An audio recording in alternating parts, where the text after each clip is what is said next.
Well, I'm going to talk about my time when I was once involved with the Apostolic Church. It was 1993. I met this one girl, and she was saying something about going to church with her. She's a little haughty, so like, yeah, cool. I'll do it. And me and a buddy of mine, we were sort of looking for girlfriends anyway. We were kind of getting tired of the bar bums and the party girls, and so we wind up going to this church here, thinking we're going to pick up some girlfriends. And when we walked in, man, I mean, this was something I'd never seen before. It was mass chaos, and the girls there were kind of weird. They had the really long hair, these denim dresses, and I mean, and mind you, I was a punk rocker, still am, and yeah, we sort of got involved with this place, and my buddy, his name is Ron. I'm going to use some names because some people are going to need to be exposed here.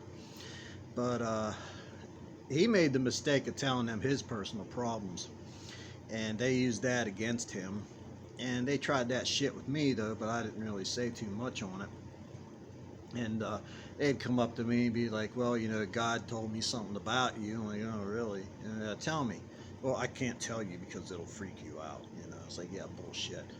So anyway, we used to, kind of get drunk before we went. We back when we had Zima, and we would get Zimas and we would put them in Crystal Pepsi or Sprite bottles. We get hammered on the way down, and then one day my buddy just got really weird. He's like, oh, I don't want to drink no more. I got to ease my mind. I got to ease my mind, is all he would say. And here, they got him. They made him all kind of promises and everything else. And then my mission was to get him the hell out of there. And there was a guy named Wally that was taking him down. And this Wally guy was using what he was learning in the church with that mental manipulation type of thing. And, I tried my best to get Ron out of there, but it was too late. So I went down one day, try to get him out of there, and the pastor and 5 other guys bum rushed me into a room, and they got in my face. They were, why don't you get with the program? Why don't you convert? You're going to hell this, you're going to hell that. And I mean, I had a knife in my leather jacket, and I had my hand on my knife thinking I might have to use this thing, because I don't know what these guys are going to do to me. So finally I was like, look, man, I live my life, you live yours. You can't fucking force me in shit that I don't want to do here. You bad enough you got fucking Ron all screwed up.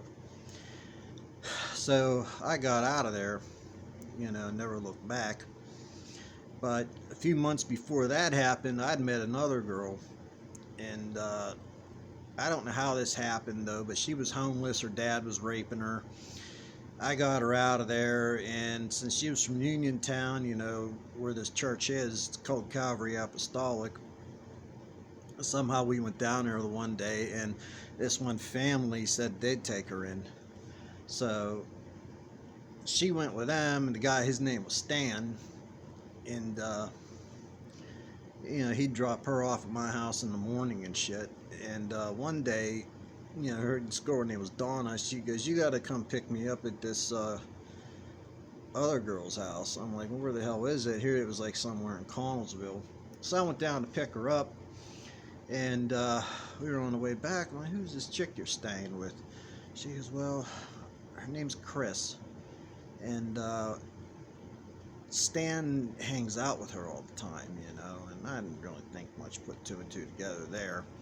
Till, me and Donna, we were having sex, and right when she was orgasming, she goes, oh, Stan. It was like, cut the brakes. What? Oh. No, like, no. What the fuck is going on? Here, it turned out she was sleeping with this guy, and he was sleeping with this other girl named Chris. So I'm trying to speed these stories up because I don't want to take too much of your time.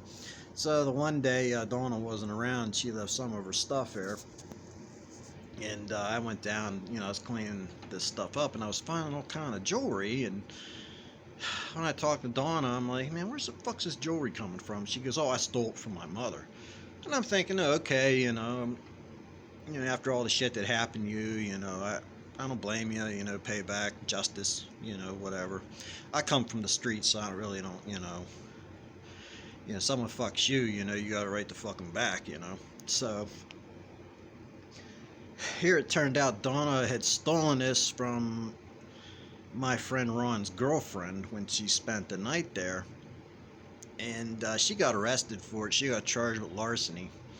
And here I went to visit her when she was in jail, and like, you know, a lot of the truth started coming out. It turns this Stan guy got her into stealing this shit because he knew a dude at a pawn shop, and he was taking Donna to this pawn shop to sell this shit. And I guess she was giving him some of the money, you know. And it, you know, a lot of truth came out about that in that church down there. And it's funny because at that time too, they were all involved in one of them pyramid schemes selling dry wash. So anyway, yeah, that's some of my experience there. And you know, back to trying to get Ron out of there. I mean, they had Ron so screwed up. Even to this day, you know, he's a little messed up. I mean, you know, he's an old friend of mine. I love him, but I mean, you know, just telling people, oh, you know, God's gonna get your family back together. He's gonna give you what you want, but you got to listen to us, you know. And I was never for that shit.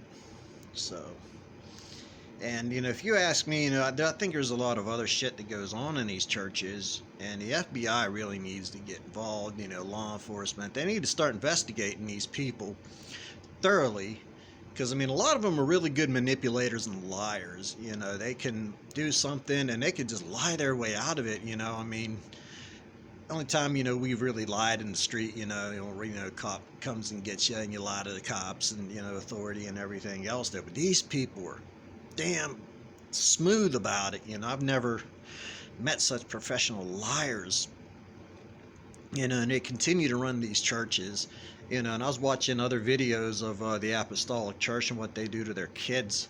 You know, just imagine that, you know, you're a kid, you know, you can't hang out with your friends, you can't go to the movies, you can't go to concerts, you're not allowed to be normal. You're basically wrapped up in a bubble to where, you know, the only place you're allowed going is home and church or out with the church friends. You know, you're not allowed to be normal. You know, this is a cult. You know, especially when they get the new people in there, you know, when they go to prey on you, I call it P-R-E-Y, because they'll get around you, throw their hands on you, they'll start speaking in tongues, running around the church, going crazy, and, you know, and then they just get into your head, you know, they just pick and pick and pick and pick at you. God told me this, God told me that, and if you don't do this, you're going to hell, you need to be with us, we're the one true religion, and all this shit. And yeah, they got my buddy, and they got his brother too. Well, you know, and then just recently Ron told me he was getting out of it, which, you know, I hope that's true. And, you know, a lot of these other people that were involved in that church, you know, well, the Stan dude, he died, and, you know, this Wally guy, I guess he's trying to start some kind of patriotic hate group of sorts. And, you know, that's what I mean. There's all this shit going on in these churches like that, you know, where, you know, law enforcement needs to be involved, CYS. You know, if you watch these other videos on these people that got away from that church, you'll hear more stories. You know, these are stories that I can't tell because, you know, personally it didn't happen to me. I didn't grow up that way. We grew up Catholic, and then we got out of the Catholic Church, went to the Assembly of God for a while, you know, and I went and I did what the hell I wanted. So, that's pretty much, you know, my story. But if you are in the Apostolic Church, you know, please get out of there. You know, them people are going to totally control you. You know, especially when they use the music, you know, they get, you know, play the upbeat stuff, and then they play the slow stuff to get you crying and everything else. And then that's kind of when they, you know, prey on you. Sorry about that. But,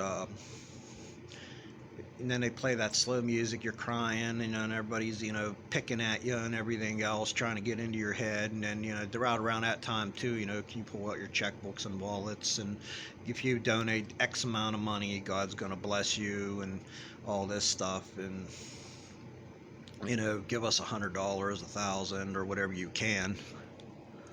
And, you know, if I give you $100, $1,000, that means I'm out $100 or $1,000. But, you know, these people, they're tax exempt. They do what they want to. And like I said, law enforcement needs to get involved. So, yeah, that's some of my story for now. And I advise others to look up this Breaking Apostolic, or what the Apostolic Church did to them, and you'll get to see up close what a cult really is. It was started by a man named Samuel Froelich, who was a tyrant and he hated women.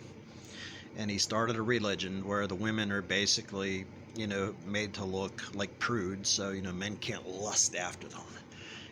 It's just like, I mean, that's normal. You look at a girl and you see she's really cute and you walk up and talk to her.